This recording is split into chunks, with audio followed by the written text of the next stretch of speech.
You ask Tiger to solve. This deals with linear equations with one unknown. The final result is x equals 8. Let's solve it step by step. Simplify the expression. Expand the parentheses. Simplify the arithmetic. Group all constants on the right side of the equation. Subtract 8 from both sides. Simplify the arithmetic.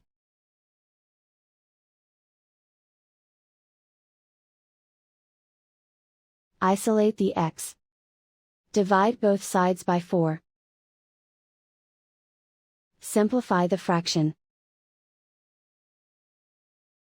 Find the greatest common factor of the numerator and denominator. Factor out and cancel the greatest common factor. And so the final result is x equals 8.